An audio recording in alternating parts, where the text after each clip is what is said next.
Hi అండి, welcome back to our channel. ఈరోజు నేను టమాటా పచ్చడి అనేది కొలతలతో సహా ఎలా చేసుకోవాలి ఏంటి అనేది నేను వీడియోలో మీకు అందరికీ చూపించాలనుకుంటున్నా. అది ఎండబెట్టే పని లేదండి.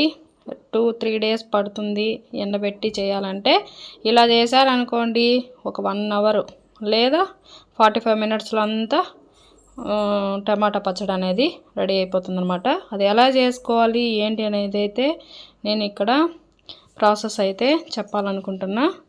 చూసారు కదా ఎంత యమ్మీగా ఉంది కదా, అబ్బా నోట్లో నీళ్ళు వస్తున్నాయి అనమాట. మీరు కూడా ట్రై చేయండి. ఎలా వచ్చింది ఏంటి అనేది కామెంట్ సెక్షన్లో కామెంట్ చేయండి. ఇక్కడ 1 కిలో టమాటాలు అయితే తీసుకొని ఫస్ట్ కడిగేసి ఆ తర్వాత తుడుచుకొని చిన్న చిన్న ముక్కల కింద కట్ చేసి పెట్టుకోవాలి. దాంట్లోకి నేను 1/4 కిలో చింతపండు దాకా తీసుకున్నానండి. దాంట్లో గింజలు ఏదన్నా ఉన్నా ఈన్లు ఉన్నా తీసేసి మంచిగా ఏడిపించి పక్కన పెట్టుకోవాలన్నమాట. చూసారు కదా, 1/4 కిలో కన్నా కొంచెం తక్కువ ఉంటుంది. పులుపుని బట్టి తీసుకోండి అనమాట. ఇక్కడ ప్యాన్ పెట్టుకొని దాంట్లో 2 స్పూన్లు మెంతులు 2 స్పూన్లు మెంతులు తీసుకున్నాం కాబట్టి నేను ఇక్కడ ఒక 4-5 స్పూన్ల దాకా ఆవాలు తీసుకున్నానండి. అవి కొంచెం చిటపట్లు ఆడేదాకా వేయించుకొని వాటిని తీసి మిక్సీ జార్లోకి వేసుకోవాలన్నమాట. మరి ఎక్కువ నల్లగా అయిపోయిందంటే పొడి బాగుండదన్నమాట. అట్లా వేగినాక తీసేసి మిక్సీ జార్లో వేసుకొని గ్రైండ్ చేసుకోవాలి. ఇప్పుడు అదే ప్యాన్లో మనం ఆల్రెడీ కట్ చేసి పెట్టుకున్నాం కదా టమాటా అనేది, అవి వేసేయాలి. ఇప్పుడు ప్యాన్లో కొంచెం ప్లేస్ తక్కువ ఉంది కాబట్టి నేను చింతపండు అనేది కాసేపు ఉడికిన తర్వాత వేస్తాను. మీకు ప్లేస్ అనేది ఉంటే చింతపండు కూడా టమాటాలతో పాటు ఒకేసారి వేసేయచ్చు. మూత పెట్టుకొని చూడండి అమారిగా ఉడికించుకోవాలి. మూత అనేది పొద్దస్తం పెట్టకూడదండి.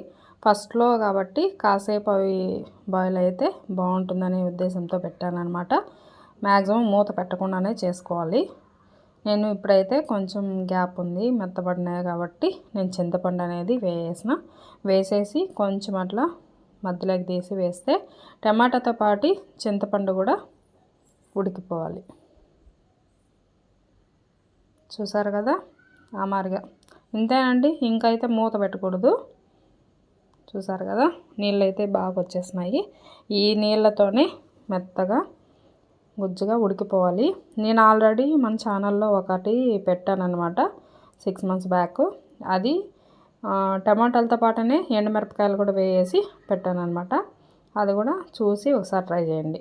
ఇందులోనే ఒక 1/2 టీ స్పూన్ పసుపు వేసానండి. పసుపు వేసి బాగా మంచిగా మిక్స్ చేసుకోవాలి. చూడండి ఆల్మోస్ట్ ఉడికిపోయింది. కాకపోతే ఉడికిపోయేటప్పుడు అడుగంటుతుందండి, కొంచెం చూసుకోవాలి. ఇప్పుడు కొంచెం చల్లారినాక ఇందులోనే మనం 1 కప్పు కారం తీసుకున్నానండి నేను. దాంట్లో 1/2 కప్పు సాల్ట్, కప్పుకి 1/2 కప్పు సాల్ట్ కరెక్ట్ మెజర్మెంట్ అండి. దాంట్లోనే ఒక 10 దాకా తెల్లగడ్డపాయలండి. మనం ఆల్రెడీ మిక్సీ పట్టుకున్నాం కదా మెంతులు ఆవాలు, ఆ పొడి కూడా అందులోకి వేసి మొత్తం మిక్స్ అయ్యేటట్టుగా మిక్స్ చేసుకోవాలి. టమాటా పేస్ట్ లాగా అయిపోవాలి. ఇక్కడ మీరు ఏదైనా ఎన్ని కిలోలు తీసుకుంటే వీటిని అంత ఎక్స్ట్రా చేసుకోండి. ఇదే క్వాంటిటీలో తీసుకోవాలని లేదు, మీరు టమాటాలు తీసుకునే దాన్ని బట్టి తీసుకోవాలన్నమాట. ఈ మారుగా వేసేసి బాగా కలుపుకోవాలి. ఈ మారుగా లేకపోయినా మిక్సీ జార్లో అయినా వేసుకోవచ్చు. కాకపోతే మిక్సీ జార్లో మనము ఒకేసారి వేసుకునే అంత అయితే వేయచ్చు. నేను 2 times వేస్తాను కాబట్టి నేను దాంట్లోనే కలుపుకున్నా. ఇక్కడ జార్ తీసుకొని తేమ లేకుండా ఫస్ట్ మంచిగా తుడిచిపెట్టుకోవాలి. దాంట్లోకి అది టమాటా పేస్ట్ అనేది కొంచెం కొంచెం వేసుకుంటూ గ్రైండ్ చేసుకోవాలండి. చూసారు కదా నేను ఇక్కడైతే 2 times అయితే గ్రైండ్ చేసుకున్నా. ఒకేసారి వేయలేం కాబట్టి నేను ప్యాన్లోనే కారము అంతా వేసి కలిపేసి పెట్టుకున్నాను అనమాట. అంత ఈక్వల్గా మిక్సీ చేసుకోవచ్చు అనమాట. దాన్ని అమారుగా గ్రైండ్ చేసుకున్న దాన్ని ఒక బౌల్లోకి తీసి పెట్టుకుందాం. అదే మాదిరిగా సెకండ్ టైం కూడా ఉన్నదంతా వేసి గ్రైండ్ చేసుకొని పెట్టుకోవాలి. అసలు ఎండతో పనే లేదండి, అప్పటికప్పుడు చేసుకోవచ్చు అనమాట. టమాటా ఉంటే చాలు, మిగతా అన్నీ ఇంట్లో ఉండేటివే కదా. ఇక్కడ ప్యాన్ పెట్టుకొని నేను ఇక్కడ 1/4 లీటర్ ఆయిల్ అయితే వేసుకున్నానండి. దాంట్లోకి 1 స్పూను మెంతులు, ఒక 2 స్పూన్లు ఆవాలండి. ఆల్రెడీ మనం మెంతు పొడి వేసినాం కాబట్టి దీంట్లో కొంచెం వేస్తే చేదైతే ఉండదు. తర్వాత బాగుంటుంది తినేదానికి, ఆయిల్లో ఫ్రై అవుతాయి కాబట్టి చేదు ఉండదు మెంతులు అనేది. తర్వాత ఒక 10-15 తెల్లగడ్డపాయలు అమరగోలు చేసుకున్న, అవి కొంచెం ఫ్రై అయినాక ఒక 5-6 అట్లా ఎండుమిరపకాయలు వేసుకొని అవి కూడా కొంచెం ఫ్రై అయినాక మనం ఆల్రెడీ మిక్సీ పెట్టుకున్నాం కదా టమాటా పచ్చడి అనేది, అది వేసేయాలి.